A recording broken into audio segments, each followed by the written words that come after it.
evening, everybody. Welcome. Welcome. I'm Rabbi Laurie Matzkin. I'm the Chief Jewish Experience Officer at the PJCC, and it's my honor to have helped organize tonight and help frame our evening. So I want to start with some thanks, and I'll do it speedy and meaningfully at the same time, okay? Thanks to Wornick Jewish Day School, our campus partner, and particularly Annie O'Donnell, Esther Gillette, and Adam Eilath for hosting and helping make tonight possible at the beginning of a school year.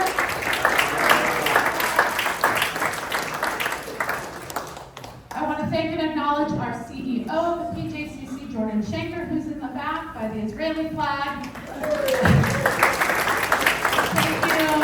Thank you, Jordan, for your support of Jewish life and recognizing the importance of our community's collaboration. I'd like to thank the PJCC Development Committee. Can you raise your hand or stand if you're back inside yet? Who hosted, they might still be outside, who hosted our pre-reception and really value the impact of these community programs and understand how to bring us together to socialize and to learn. And thanks to volunteers Ellen Solomon, Aviv Siegel, and Judy Wellich, who also joined the Jewish Life and Development staff teams in helping with tonight's logistics. For those of you who already support PJCC and our communal institutions, we thank you so much. And if you want to learn how to support initiatives like this, we're happy to talk to you. Our whole team, all of us are happy to be in partnership with you and be in tzedakah and be in relationship and be in community. Thank you to all our North Peninsula Jewish collaboration organizations who support these community building efforts, both with staff energy and helping PJCC fund these joint initiatives. So Beth Jacobs, represented by Rabbi Ilana, PTS, Rabbi Peter, Peninsula Sinai, Arab, Rabbi Shapira, almost a rabbi, still at Cantor, PTBE, Rabbi Lisa, Adam from Wornick, and Rabbi Moshe from Coastside. It's beautiful to be together. Thank you for making the time in this super busy season. Thank you to our institutional funders who make programs like tonight possible. The Koret Foundation, Toby Philanthropies, SF Jewish Community Federation, and Kuhn Foundation. Thank you to our facilities team who transformed this space. And you can also thank them by making sure at the end of the night you don't leave anything besides chairs, because Diego will be here later and later the more stuff we leave for him. If you are inspired by tonight's conversation and would like to continue talking about sacred listening, you can join me at PJCC on Friday the 20th for an 11:30 brown bag lunch. You can bring your own vegetarian lunch, or you can buy from our cafe in Raphael, and we'll have a continued conversation. This is something we started doing last year about continuing the ideas beyond the space where they're introduced. And there are many flyers outside on the table about adult ed programs here at the JCC, and of course all of our partner organizations have amazing adult education learning programs as well. And finally, Slichot is our next joint activity as the collab. You can join your North Peninsula clergy for a moving Havdalah and a reflective service to really, really kick off the high holiday season. It's the Saturday night before Rosh Hashanah, and it'll be in the PTBE sanctuary. Can you just raise your hand if you were at Slichot together with everyone last year? A few people? It's really incredible for all of our Torah covers to be changed to white together. It's really, to me, the symbol of unity and community.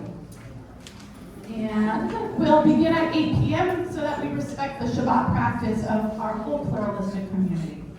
And finally, we are creating together an evening gathering on Monday, October 7th. It will be held here outside on our North Peninsula campus on the Koret field.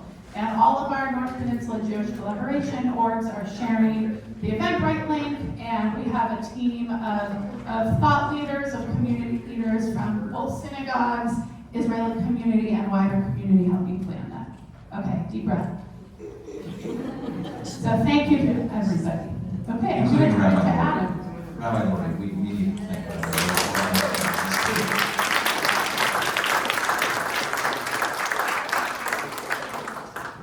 was actually going to start with thank you, Rabbi Laurie. It's great. Let me give a big round of applause for Rabbi Laurie. I think it's amazing, just such an amazing event, and all the events that we do together. But Rabbi Laurie is really the glue that keeps all the congregations and communities together. So thank you so much for your work. I know that Rabbi Laurie, you were going to talk a little bit about the theme of the year, so maybe you'll share that after I share the blessing. Cool. So welcome everyone to the Rabbis Roundtable. I think it's really interesting. This year, it's a Jewish leap year. We're finishing a Jewish leap year. So typically when we convene a Rabbis Roundtable, we're a lot closer to the high holidays. And I noticed that the stress level of the rabbis seems to be a little bit lower than normal. I just want to acknowledge that. Maybe even like the dress is a little bit more relaxed. That's really awesome. You guys just seem to be... one of the special things is, we just had Rosh Chodesh, the first day of Elul, yesterday. And one of the special things about the first day of Elul until the last day of Yom Kippur is that it's exactly 40 days. From the first day of Elul until the end of Yom Kippur. And number 40 is really important. Number 40, you might think of some things, 40 years spent journeying from Egypt to Israel. 40 is also the number of days that there was a flood, the flood lasted in Noah's Ark. Moses spent 40 days on the mountain before receiving the Torah. There's 40 units of water that make a mikvah, a ritual bath, kosher for immersion. And also 40 days before a child is conceived, apparently, according to the Talmud, a heavenly voice comes out and determines who their spouse will be. That's kind of interesting. So that was the I think, I also want to say that we're actually roughly, I don't know if I thought this correctly, we're not 40 days in the Jewish calendar before October 7th, but from a calendar perspective, we're 40 days before October 7th. A date that changed the lives of the entire Jewish people, and I know many of the lives of these communities. So I think it feels to me like we're living in a profoundly historical moment, one that will be written about, one that will be thought about, one that will be memorialized through some ritual in the future. I know that as I speak to you all, I'm encountering so many of you who are in pain or experiencing deep worry, and I just want to acknowledge that, and I know that we're all holding that together for each other. I think it's amazing that we're here together amidst all the pain that's going on. I think it's also amazing.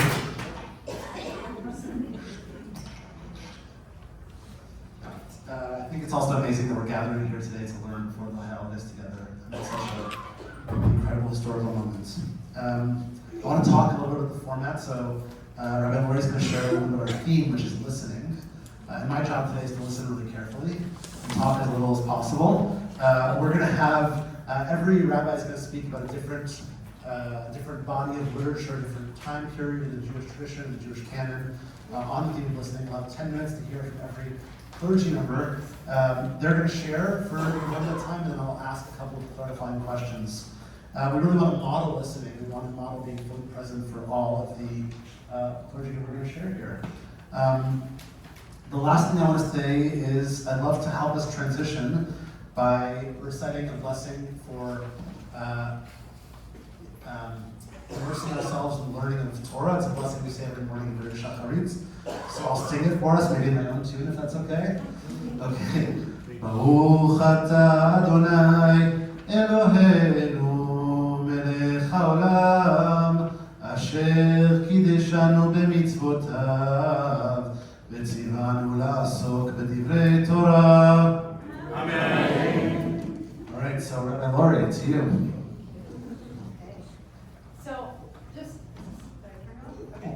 Hi. Just a little framing, very short, about the theme before I dive into my text. So,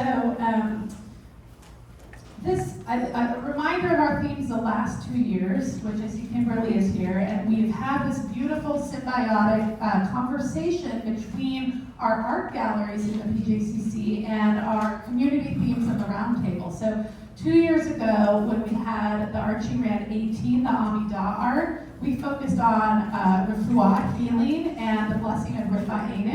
And if you were here, you might remember we had that beautiful orange and blue art up here with us. The Last year we focused on chesed, which also has become several art exhibits, and really our whole community dived into the theme so nicely. And so as we thought about really in the spring and summer, where are we all right now? Ayeka, where are you? We really need to listen. We are in a time of divisiveness, whether you're thinking about internal, external Israeli situations and the Jewish people, our elections, our own political system, the vitriol between people who think differently, the misinformation that makes people think they think differently, the divisions within families and communities, and really the lack of safety in hearing other perspectives. It's really gotten quite intense. And this is not the first time in an election year that the idea of civil discourse has sort of come up in the Jewish community, but going deeper than that and saying, how can we listen to each other's pain, perspectives, life experiences? Maybe there's a piece of knowledge someone knows that you don't, and how do we actually really learn? So this is where we're coming from in this theme. And so the invitation is to hold this idea of sacred listening. Yes, sacred is sort of a religious term, but it means being present and bringing your whole spiritual self to that listening piece. So that's the theme that we're inviting. As Adam said, we're in Elul, and we'll circle back through the evening, but part of Elul is hearing the shofar, listening to the shofar, kol shofar, every day, to wake us up. And the Rambam says it's a spiritual alarm clock. So if you imagine your alarm clock blaring, and you hear it, that's that sound that is supposed to wake you out of complacency. It's a uniquely intense sound that begins and ends the high holiday season. So what else, how else, and to who else might we listen? So that is our framing. And if you'd like to turn to your text sheet, by the way, you have some evaluations, so you don't need to worry about it at the end, but we thought passing it out once would be better. And we have a robust packet. Don't worry, the Hebrew's mostly there for your reference later, but everybody's texts are in a sequential order. And so I'm going to start us off thinking about the first two texts, text 1 and 2.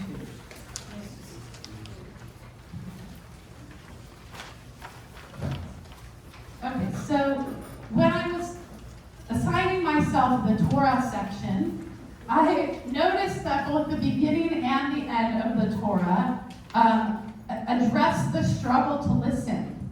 And my colleagues can tell you, I really wasn't sure which to focus on. Do we focus on listening as a human experience? And we look at the Garden of Eden and the Tower of Babel and all these times when early, I would say pre-Jewish listening is a challenge on a personal and societal level?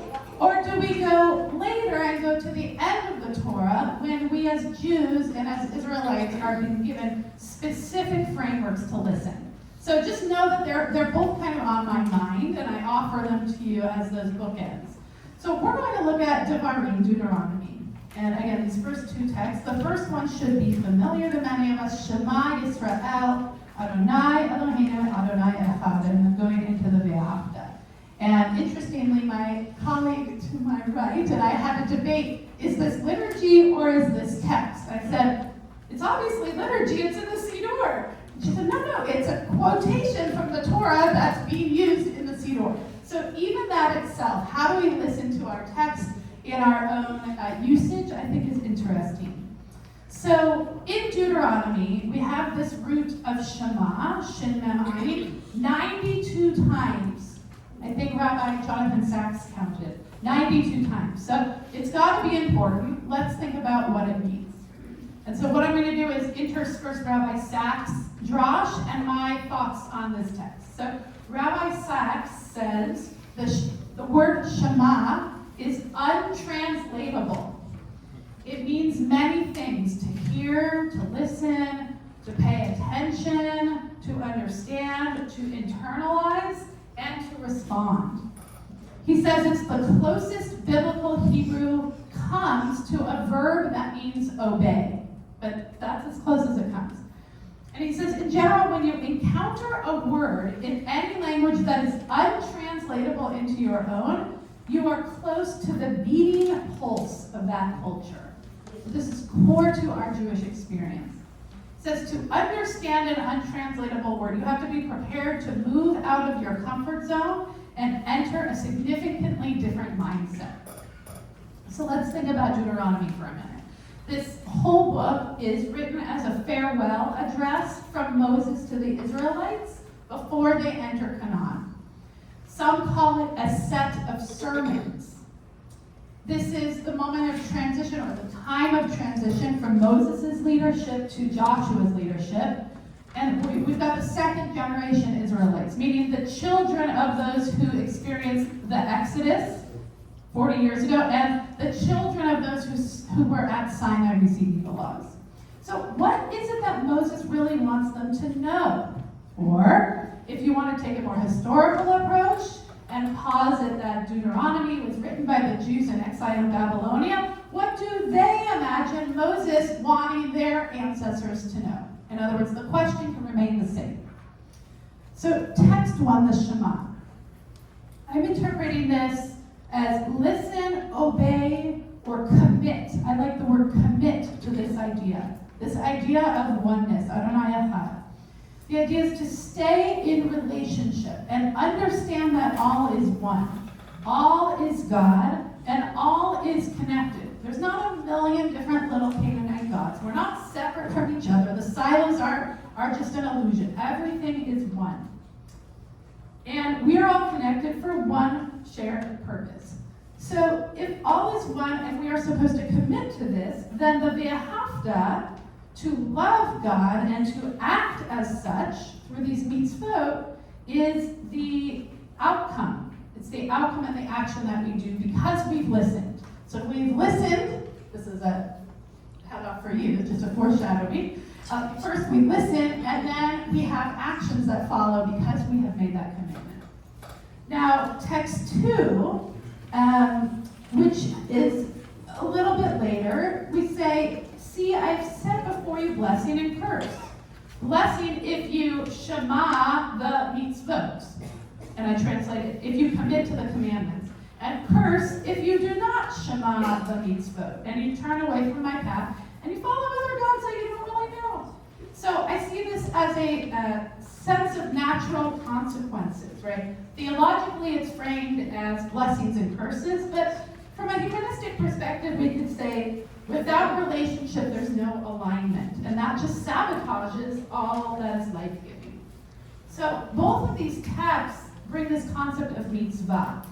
And mitzvah, you might, if you grew up in America, have heard it called a good deed, but it's also called a commandment. Here I use the word instruction, but the root of it, sav, is related to tzavta, not savta, but tzavta in Aramaic, which means to connect.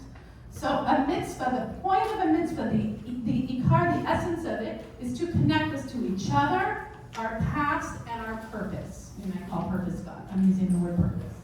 And by the way, the word religion in Latin comes from the word ligare. This is a teaching of Rabbi Eilath, my teacher at rabbinical school, from ligament, right? So religion is like a ligament that connects us to a truth or a power beyond ourselves and a community outside ourselves.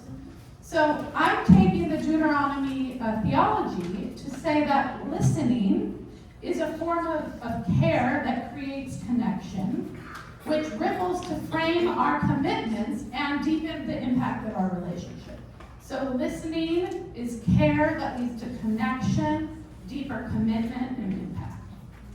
And my colleague, Eilath, has reminded me that Nell Nobbins, who's a very influential educational philosopher, developed this theory of care that listening is crucial to care, which is then foundational in creating effective educational environments, right? And not only that, but when you listen, there's an exclusive quality. You're choosing what not to pay attention to, right? You thoughtfully respond. There's attentiveness, there's empathy, reciprocity, and response, right? So by listening, you do actions that show that you are caring, and you become this model to others.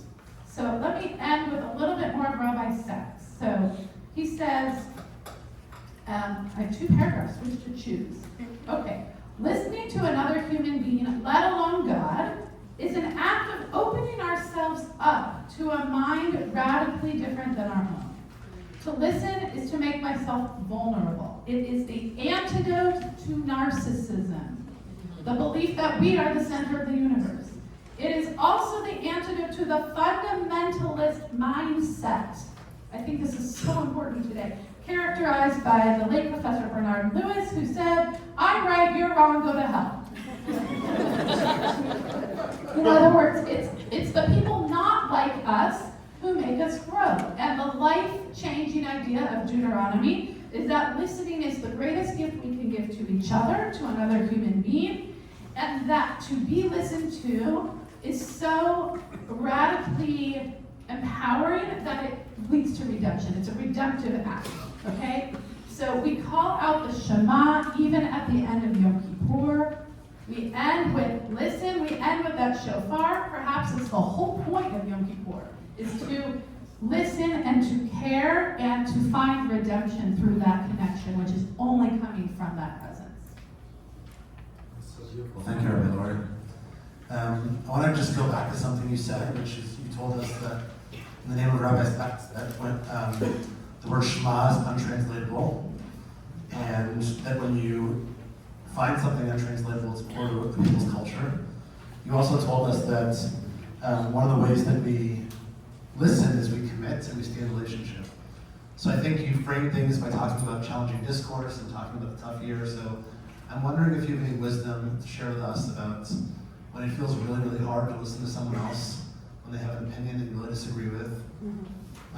What are the ways that we stay in relationship? Is there anything that's core to our culture that you feel like really helps us demonstrate or show the world what it means to stay in a relationship with people who are so different than us? Yeah, no, that's a great question, and a few things come to mind. One is that Rabbi Matzkin talked about the idea of a value concept, that a Hebrew word isn't just a word. Yetziat Mitzrayim, it doesn't just mean exiting Egypt. There's a whole set of narrative values behind it, and I think the word Shema is that same piece too. That this culture of care, this culture of staying committed, is all embedded. And so you can practice, you might be a person more oriented spiritually, mystically, to davening, to prayer, to meditation. You can practice that listening in this direction and then apply it to this direction. Or you can practice on the interpersonal level, and I think Rabbi Moshe will talk about Musar, and this will come out, and then you can apply that to your relationship with something larger, maybe by sitting in prayer and letting those words come to you a little more. The other piece, I'm in a workshop right now with other JCC professionals with the idea of, instead of locking into a word, taking that word, it's sort of the same but opposite of the value concept, and saying, from what place is that word, that idea, your priority? Take the example, security, hostages. What do you mean by each of those words? And what's your framework that's driving your priority on your deepest neshama to enter a paradigm where that is the word that's your symbol? In other words, if we slow the process down and say, what is sort of the Torah behind your choice of ending up in this place that sounds like a polemic, and then figuring out, what drove us to that place, we can actually listen to the human experience, the fears, the past trauma, the concerns that are making us prioritize that piece. Right? In other words, we don't need to just dismiss people for whatever their political party is, but if we can listen to the concerns behind that, right, we might actually be able to listen and have a more constructive dialogue. So what I hear you saying is That one way that we stay committed to people and one way we stay in a relationship is by actually letting go and actually not holding on to things. Is that what you're saying? Not holding on to maybe a definition of something that we have or an attachment to a word or an idea. Yeah, that's right. I mean, and when you and I talk about Nell Noddings, the educator, we talk, the word reciprocity is in there. Meaning to say, we must be impacted by the speaker if we're really a listener. And one of our shared staff today said, oh, Shema just means it's in one ear and out the other. It's Hazanah. That's really what listening is. But that's from the word ozen, which is balance, right? Finding that equilibrium, right? And so this question of, are you transformed by what you're listening to, I think is going to be the trick of greater understanding and empathy. Okay, thank you so much, Laurie. I really appreciate it. Now we're going to move to Rabbi Ilana. That was beautiful. Thank you, Shapira. I'm going to jump us ahead almost 1,000 years to how the rabbis in the time of the Talmud were thinking about this word Shema. And I greatly appreciate that you ended by talking about how to do Shema properly, or to really do Shema. It's a slow process. So the rabbis of the Talmud always take the Torah as their inspiration. And the verse that they're grabbing onto is in Exodus 24, which, is it on here? Oh, isn't that wonderful? I forgot to ask for it. Oh, no, the Talmudic text, but that's okay. I forgot to ask for the Torah text, but I will tell you what it says. The Israelites are sitting at the foot of Mount Sinai, and they've begun to hear God's words.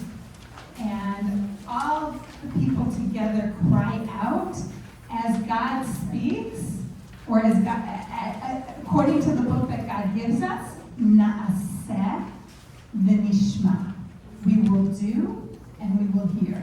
Na'aseh v'nishma. And we will do and we will hear. It's a very counterintuitive phrasing. Right? This is their first encounter with God. They haven't gotten the Torah yet. They're just getting it. So what do you mean you're going to do and then hear? Well, I haven't told you what to do yet. I mean, that's teaching 101, right? You tell kids, read the instructions, and then do the assignment. The Talmud loves this. Actually, not just the Talmud, but a number of sources from that era loves this inversion of putting the doing before the hearing, or before the Shema. And let's look at the first part of text number 4. We'll do the second part separately. Rabbi Sinai taught,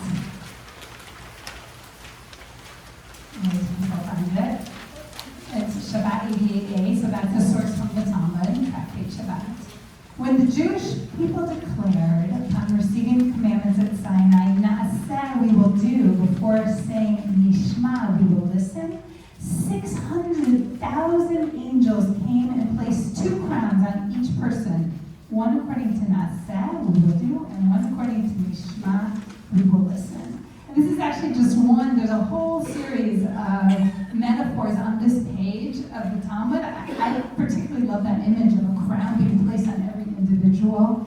As a community, they've made this commitment, and every single individual is worthy of receiving a crown for choosing to be part of this community. But again, there are multiple metaphors on the page, on this page of Talmud to indicate how right this is that they agreed to do before to hear. So what does it mean to take the action before you understand it? And that the rabbis think this is wonderful. First thing that I want to lift up really builds on everything you just taught us. Listening deeply is not the same thing as reading the instructions. It takes time, right? They just heard God's word. They're not going to get it that first night. So we're not going to sit and wait till we understand to start going out and doing good in the world. And for myself, I know that there are many times in life where I just feel lost. I feel, I don't know I want to do this anymore. I feel like I can't go on. And I have to say that this year in particular, those times have come at a very high frequency. And what do? I go on anyway. Just keep doing it. I don't know why. At this moment, I'm not sure. I just keep doing it. And the Talmud has another lovely teaching, not on this page, that not on this page of Talmud, also not in our source sheet, that the ideal way to do a mitzvah is lishma, for its own sake. That's the best reason. You do a mitzvah because it's the right thing to do, because you understand it, because it's beautiful and good. But if you can't, because not every day can we do that, do it anyway, because through the process of doing it lo lishma, not for its own sake, you will come to do it for its own sake. Do we have time for the second half of the text? So the second half of the text is very intriguing. And again, I've just chosen two metaphors from a whole page of Talmud that deals with this concept. Before I read it, I need to introduce the concept of Malachei HaSharet. Shalom Malachei HaSharet. That's who we're talking about. Here it's translated as the angels, right? The angels of God. So what were the angels in the Talmudic imagination? First evidence of angels is the stars marching across the sky. These beautiful points of light, and all they're doing all day is moving in a perfectly predictable pattern and singing praise to God. That's all they have to do. And I have to tell you that Tuesday night was Rosh Chodesh, new moon, and I had the option of joining the Desolation Wilderness on the new moon. It was a clear sky. I got up in the middle of the night, and I can completely understand why our ancestors thought that those lights out there were God's ministering angels. So the angels are, every now and then too, the rabbis imagined that these angels of light could come down and take human shape and influence things in our world too. But always moving exactly according to God's instruction, just as they do up there in the sky, perfectly predictable. So angels are perfect and good, and also frankly a little boring. So on this page of Talmud, there's another little anecdote that when Moses went up to heaven, the angel said, "What are you doing, giving this beautiful Torah to flesh and blood? What's he doing up here?" And God said to them, "My Torah says honor your parents. Do you have parents? My Torah says keep Shabbat. Do you work and sweat and cry that you need Shabbat? My Torah says don't commit adultery. Do you have lusts that you need these commandments?" And they said, "Okay, we get it. They can have the Torah." So these angels are perfect and boring. And here's what Rabbi Eliezer says about them. Rabbi Eliezer, when the Jewish people said, "Naaseh, we will do," before Nishma, we will listen, a divine voice spoke and said, "Who revealed to my children the secret that the angels use? As it is written in Psalms, praise Adonai, you angels of God, strong and mighty, fulfill God's word, and then listen to the sound of God's words." Meaning the angels first act on God's command, and only afterward do they listen. So we have here this sense that in this moment at Mount Sinai, the Israelites, our ancestors, were reaching to a level of perfection that actually humanity cannot achieve.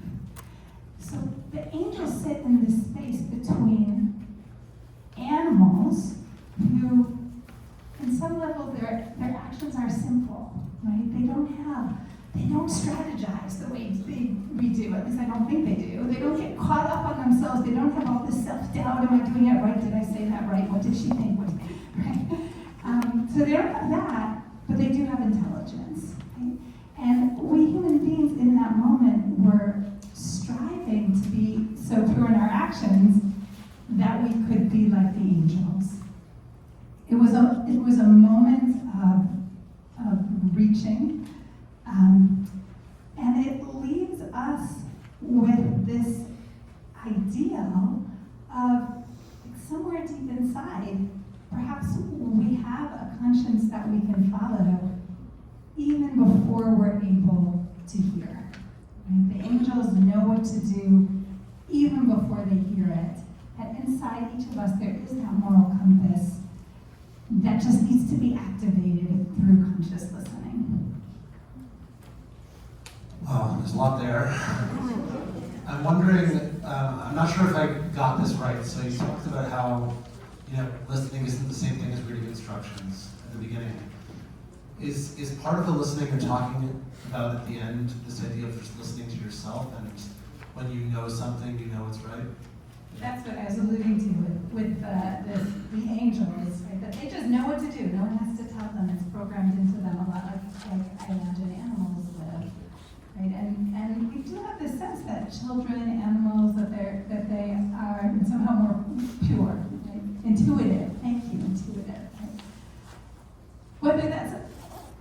be true, I'm not sure, but it's an ideal to at least think about. And that may be what this text is suggesting. Yeah, I'm sure in the Zohar there's this very famous saying that when a baby is born, all the village elders gather around the baby and wait for the baby's hands to open, because when the hands open, all the secrets of the world are revealed. And I think that idea that, as we grow older, we forget more than we, pure knowledge is when we're first born. I'm wondering, could you maybe give us an example of where Judaism, when we act first, and when we do the mitzvah, when we perform the commandment or the ritual, when we do that first before we do the instructions, it actually leads us to listen better? How about not putting this? That's great. And I don't think the idea here is to act before reading the instructions, but the idea is to act before you understand. Before we understand, So if you wait until it all makes perfect sense, you're never gonna give that to that guy. You're never gonna get up and pray. You're never gonna. I'm not sure if this person's worthy. Let me study it a little more before I go help them out. Yeah, I think it's that's great. That's beautiful. Okay, Thank you. thank you so much, Rabbi Ilana. Rabbi Moshe, over to you. All right, thanks, everybody. So I'd like to make the case that being a better listener makes one a more observant Jew. We're able to observe more. We listen with our ears and with our eyes. Like, I'm observing that it was really nice that they gave us round tables actually here. So, and the plurality of that represents round tables. So we're a pluralistic gathering here. I also noticed that the way you spell the ways of the righteous here in text number 7, that's just a nod to the fact that I'm on the Coastside and we have this way of saying, way, so that's just a little nod to that. But I want to look at the text in section number 6. I was assigned to talk about Musar. Now, Musar is a time-honored, long-standing Jewish tradition and practice, but not so well known. When I show my hands, how many people have heard of Musar? Okay, quite a few. How many practice Musar, more or less? Well, it's a good thing to learn about more and to practice. So, one other thing you might observe here is that the texts in section number 6 are the only ones that don't have Hebrew. And I think it's because Musar is something that can be practiced, even if you don't know Hebrew, even if you're not Jewish, actually.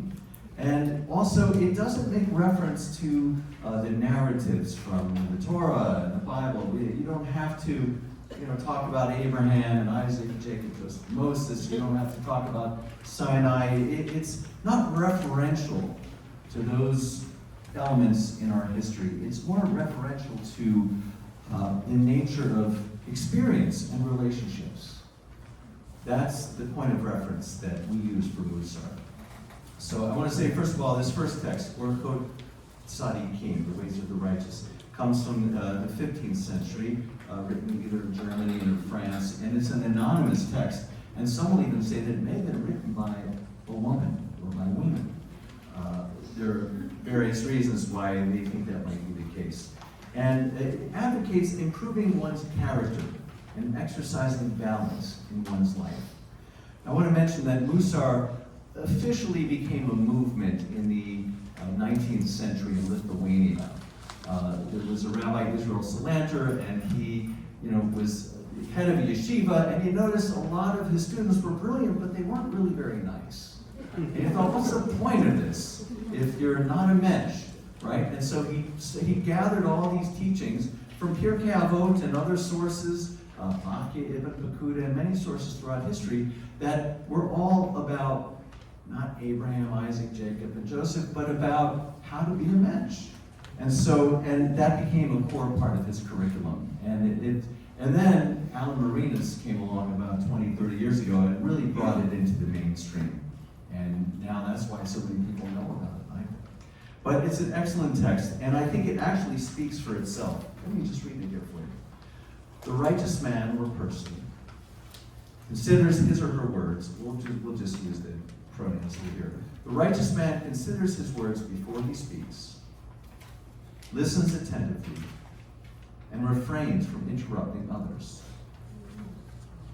Now you might say that's common sense, right? If you really observe the nature of relationships and getting along with people, that's really essential. It reminds me of the fact that someone once described, Judaism, is it a religion, is it an ethnicity? I heard someone say it's a conversation. It's a 4,000-year-old conversation. And you don't just come in and start talking. You gotta listen, you gotta hear what others are saying. And then you can participate in that conversation. So that's the same point that's being made here. And then we have Miktav Eliyahu. This is from Eliyahu Dessler, who was a Musar, a Lithuanian Musar rabbi, who later moved to London and then Israel. And he was a student of, actually his father was a student of Rabbi Salander, so he was really deep into the Musar movement. And Musar, by the way, is a word that just means instruction. It was taken from the book of Proverbs, I believe, and that's basically it, and it really is about how to be a mensch. So let's read this text. True listening requires the heart. To truly understand another, one must listen not just with the ears, but with empathy and compassion. That is so beautiful and so true. And so it doesn't depend on any notions of commandedness. One chooses to follow this advice due to a natural desire to walk in the ways of the righteous. There's no promise of reward or threat. Promise of reward or threat of punishment. It's just if you want to live a good life and be good to the people you love, these are the teachings that you follow. Let me just say a few more things about this. How do you listen? There are a couple of stages to that. First, creating a safe space. Someone can feel safe sharing with you what they have to share. Providing your undivided attention, not looking at your phone while somebody's talking to you. You're not thinking about what you're going to say. Unless asked, you withhold solutions or advice. You don't just come forward with that right away, unless they really want that. And you hold space. It involves a process of witnessing and validating someone else's emotional state while simultaneously being present to your own. This is the true spiritual core of active listening, creating a two-way street in which someone shares with you their burdens, anxieties, and questions, and which you return support, compassion, and understanding. I want to close by saying, first of all, that Musar is an early form of psychology, and Sigmund Freud called psychoanalysis the speaking cure, but it's better described as the listening cure. And it's based on the fact that active listening is in itself therapeutic. And it was only after the spread of psychoanalysis, especially in America, that the phrase, "I hear you," came into the English language. One last thing I want to say is there is something profoundly spiritual about listening, and it's the most effective form of conflict resolution. Many things can create conflict, but what sustains it is the feeling on the part of at least one of the parties that they have not been heard. They have not been listened to. We have not heard their pain. There has been failure of empathy. And so listening, we learn, lies at the very heart of relationship. It means that we are open to the other, that we respect them, that their perceptions and feelings matter to us. We give them permission to be honest, even if this means making ourselves vulnerable in doing so. A good parent listens to their child. A good employer listens to their workers. A good company listens to its customers or clients. A good leader listens to those they are leading. Listening does not mean agreeing, but it does mean caring. Listening is the climate in which love and respect grow. Maybe so. Thank you, Moshe. I think that you gave us some great practical tips, which I really appreciated. I think during the high holidays or the Inaraim, we're trying to listen to others. We want to be listened to. I think there's also a process of we want to listen to ourselves, and we want ourselves to be listened to. We want to try to listen to God. We want God to listen to us. I think you gave us some really practical tips on how we can be a good partner in listening to others. You talked about a safe space, providing undivided attention. What about listening to ourselves or listening to God, or being listened to, either ourselves or God? Do you have any advice for us on that front about how we can do that, especially out on the coast where you are? Well, I think there's different kinds of listening. There's when you stop the noise in your head, really, and you can hear. That's really when you can listen to others, or you can listen to God. Really, it's sometimes takes silence, sometimes takes stillness, but definitely being open. I think that's the key.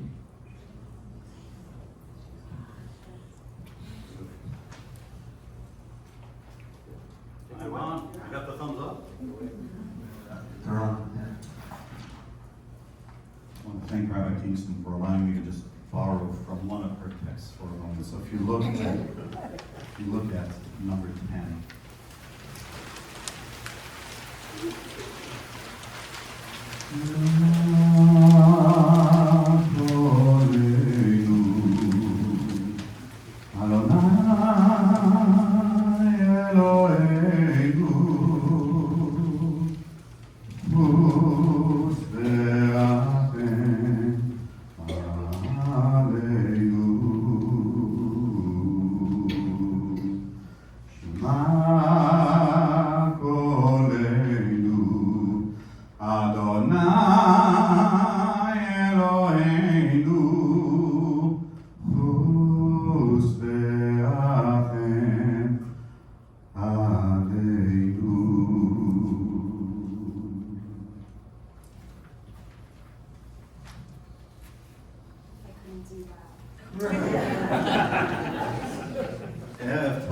Thank you all. It is such an honor to be included among this holy grouping of rabbis, my teachers, my colleagues, some more recently and most for many years, my friends.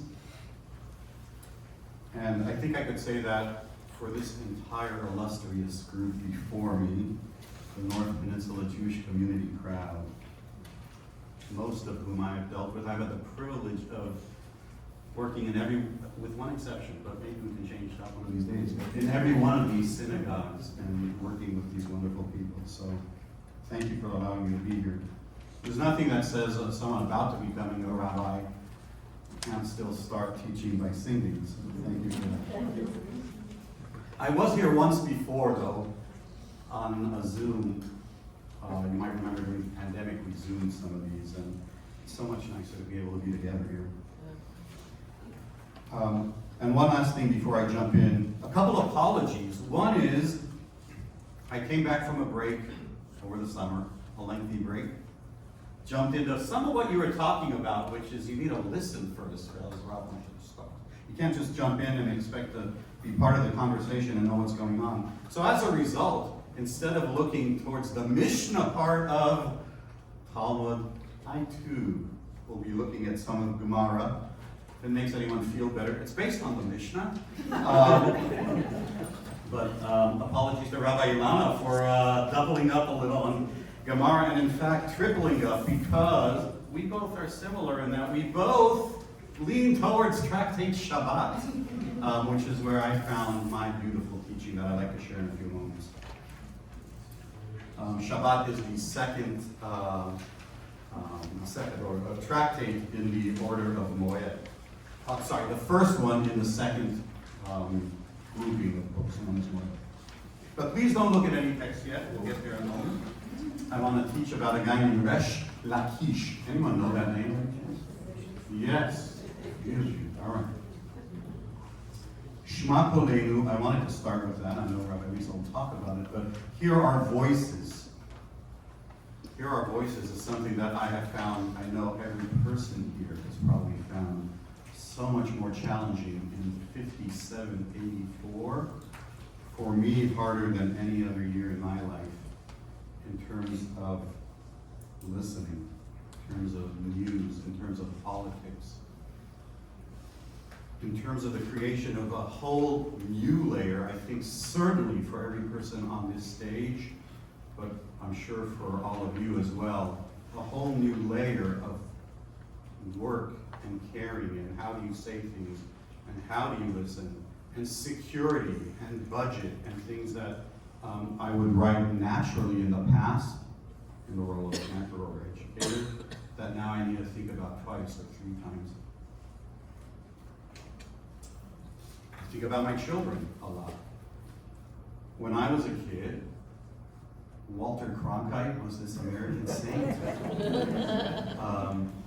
And he didn't tell you what he thought. He just gave you these facts. Do with them what you will. So much different now, and all the more so during this year, and especially when we talk about our brothers and sisters in Israel, in the Middle East. I cannot, as I look around here, I cannot reflect back on a long, long night and morning we had in City Hall, where it took everything you had to listen. And some did it so beautifully, and some were horrible at it. But those are the kinds of things we're dealing with in terms of hearing and listening. And even as a parent, I'm blessed with 3 that all go here to this wonderful and holy school. They're wonderful children who sometimes at home will get into intense debate and even beyond debate. And I've noticed, I didn't think I'd be like this as a parent, but more and more I'm saying, it's okay, you can disagree. You don't have to keep fighting.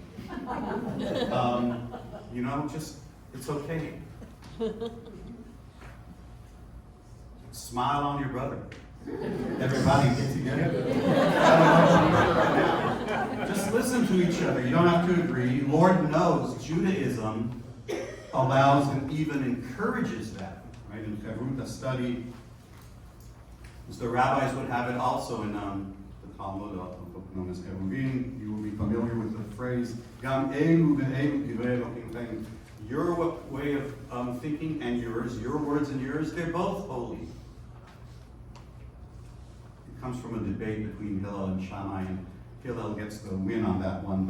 But still, the point is, Eilath is in accordance with our views. The other one says no, it's our way. And then the bat kol, a heavenly voice comes down and announces these and those are both the words of the living God. Both represent a valid understanding of Torah law, but in practice, Halacha follows Beit Hillel, but they're both holy words.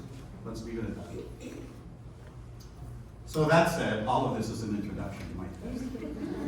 I have a question. I hope the Rabbis Roundtable can, for a few moments, become the People's Roundtable. Here's my question. Feel free to answer it if you'd like, or raise that hand. How can we get God to listen to us? Regardless of theology or belief system for a moment. I'll also ask another question if it's easier for you to think in this.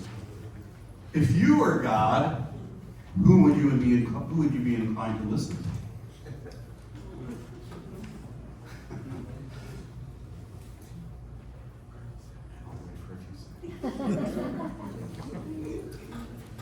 David. I would listen to the person that was the least educated and had the most feeling. So it's about the heart. Yes. Yes, that's a good I'm point. a psychologist, what do you expect? David said he would listen to the person not necessarily with the most education, but spoke most from the heart. Anyone else? Yeah.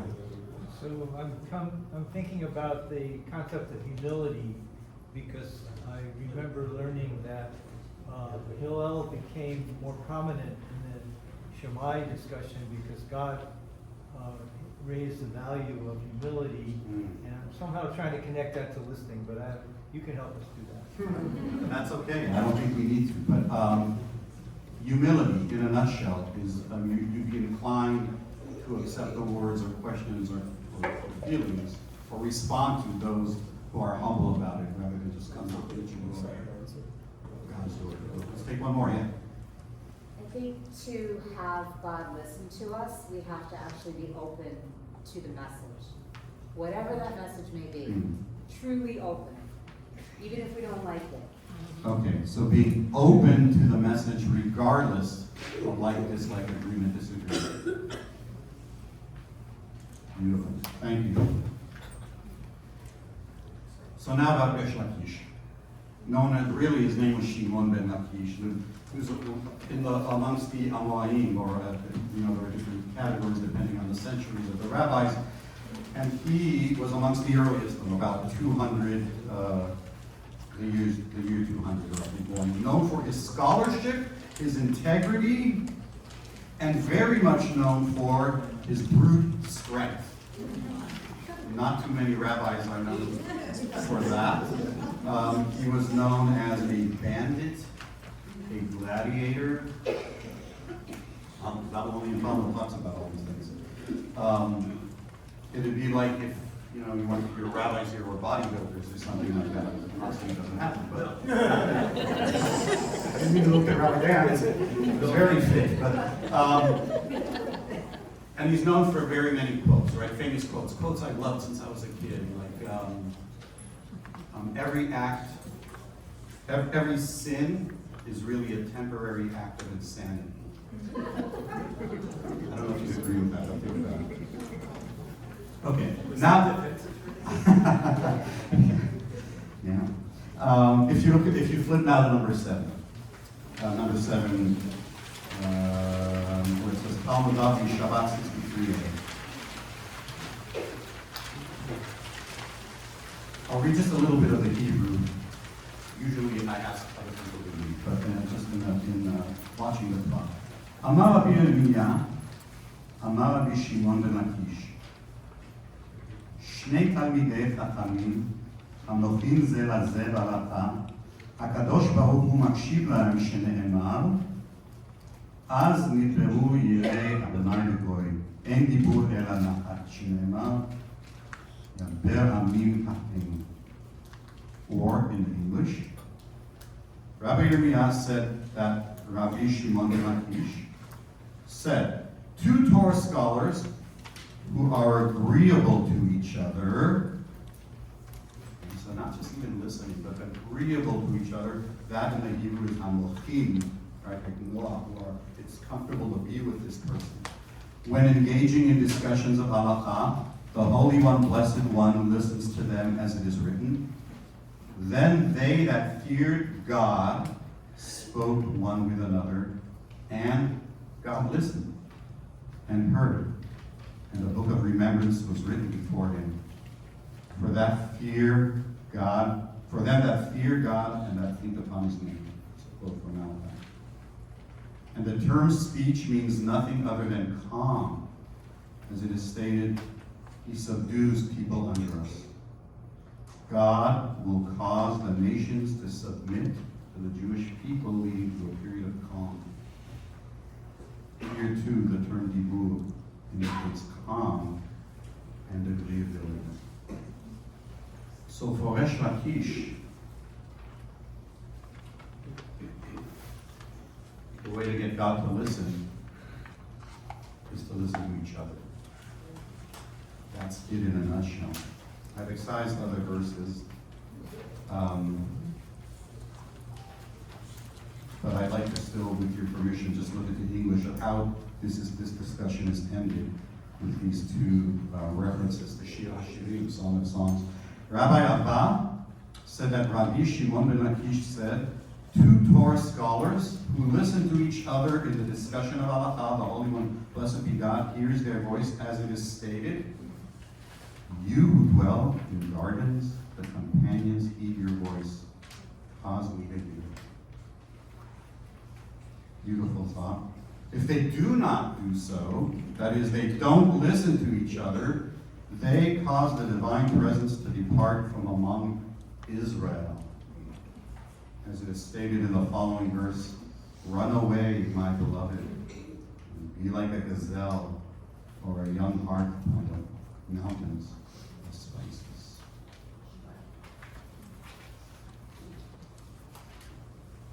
So as the clock ticks away, brothers and sisters, I would just say, whether you believe literally or not, let's try to live this year as respectfully listen to each other, and hope that God hears us. Thank you, Doron. I'm just wondering, it's interesting, I think about your kids. I latched on to the story about your kids because I get to see them every day. I'm wondering if you can, like, when you said it's okay to disagree. I don't think of disagreement and calmness as being the same thing. And I'm wondering if you can just tell us, like, how does how does disagreement lead to calmness? Do they lead to each other? No, not necessarily, but the fire is put out temporarily, and you can then move on. I found out a lot also with students or with, it's just when we get so heated, and it seems to me that's what she's saying, that dealing with words of comfort, or you can't read, you just can't be listening. No one's going to win at a point like that. So I did not mean to imply that disagreement is the goal, but I would say certainly a calmness and a respect is required. So let it go and come back. Thank you. Good evening, everybody. So to start with the title of this evening and the theme for our year, Sacred Listening, I think if a community chooses a particular theme, kind of like with the Ten Commandments, it's an indication that there's been a problem observing it, right? Most of the Ten Commandments would be there if there weren't a problem with people doing it. We can think of so many different reasons why we feel acutely the way we do right now. There are manifest reasons. So many of them are political and current event related, but it's hard to remember that it was only 2 or so years ago that we started to come out of COVID. And we had societally, apparently, lost so many of our social skills that now even on the op-ed page of the New York Times, we frequently, more so than I ever recall, read about breaches in morality and breaches in social connection. And we have a columnist, David Brooks, in the New York Times, who wrote a book that's simply how to have them on a table, how to listen to each other or how to be a friend to each other, as if we need books now to do something as simple as being a friend to another, how to be in relationship with another person. It's kind of shocking that apparently that's like holding a mirror up to us societally. We really need help with this. And so now when you bring in everything that we're feeling as part of the Jewish people, as Americans, there's just no end to possibilities for friction, angst that we just walk around with, making it all the more difficult to relate on a human level to anybody, let alone really listen and internalize and mirror back what we're hearing to another person. So these are really, really acute issues, and I do wonder, do we listen worse? Are we worse friends than we were to each other 100 years ago, 200 years ago, 500 years ago? And I don't know that it's a slam dunk yes or no, but I do wonder about that. So when we think about what it means to really listen to another person, The 8th and 9th texts, I think, give us just a little bit of insight into that. In my section is the Hasidic section. So we start with Rabbi Nachman of Breslov, late 18th century, Eastern Europe. It is only possible to attain kavod through means of teshuvah. So far, that sounds pretty neat. We can only attain honor through true repentance, so through a thorough turning of our direction, of our way. And then this is where he goes. And the essence of repentance is when a person listens to himself being insulted. He remains quiet and silent. Imagine that on one of our national talk shows. The person wouldn't be invited back because it wouldn't make for good entertainment. And then this is really fascinating. The first letter, Kaf, of this kavod corresponds to God's quality of ehyeh, literally meaning I will be. It's the future tense of the verb to be. That is, before repenting, a person does not yet really have a being, like an essence. It is as if he does not yet exist in the world. Indeed, she would be better off had she not been created. This is citing or referencing Talmud Eruvin, page 13b. But when the person prepares to purify themselves and repents, they are accessing the quality of ehyeh. In other words, they will be in the world, as in God and our saying, I am prepared to be listening, evolving, imperfect, and aware that the beingness of God is what gives a sense both of being and honor. And one of the many reasons this is so interesting to me is that there's a sense of becoming when we're listening. And I think often we think of listening as being passive, restraining ourselves or constraining ourselves. But the notion that when we're listening, we're actually becoming something, preparing to be something that presumably is more, bigger, holier even than we were before, is, I think, quite stunning and dramatic. And might we look at listening, the act of really hearing another person, differently if we thought we too were active, that we're becoming something. And maybe this person will give us insight into them, into the world, into ourselves.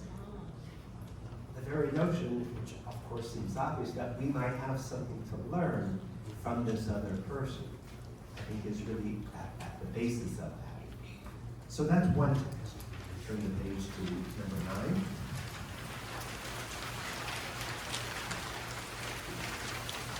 Rabbi Nathan Sternhardt, known as Rabbi Matzkin, student of Rabbi Matzkin.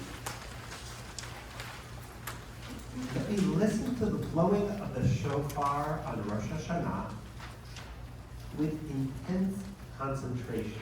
The verb there is lishmoa, which Rabbi Laurie Matzkin beautifully expounded upon, the root shin mem ayin, which we're so familiar with from Deuteronomy in the liturgy. Help me fulfill the mitzvah, the commandment of hearing the shofar blast. And remember, the mitzvah is to hear the shofar in all its details and fine points, with their appropriate inner intentions and all of the 613 mitzvot connected with it, wholeheartedly and with great joy. All of it leads to this. Let me hear the sound of the shofar itself, not the sound of the echo. Let the holy sound of the shofar penetrate deep into my heart and fill me with holiness. And for those of us who had records when we were younger, maybe those records developed more crackle, things that made it harder to appreciate the true beauty of the sound of that music, or way back fact that still after records, we listened to music on cassette tapes, where there was a hiss that really interfered with the true sound of the music. And I remember the first time hearing the CD and thinking, it's so pure. I feel like I'm in the studio with the musicians when they recorded this. And so maybe really hearing a shofar is about hearing just that immediate sound, the purity of it, no echo, no static, no hiss, no crackle. Maybe when we're really connecting to another person and really hearing and really listening and really observing, we're hearing them with that purity of that sound and of the intention without any of that hiss. And somebody asked, how do you know when you're hearing God? I think part of the magic of hearing God is being open to receiving God in non-expected ways. So having the presence of mind to apprehend some new wisdom that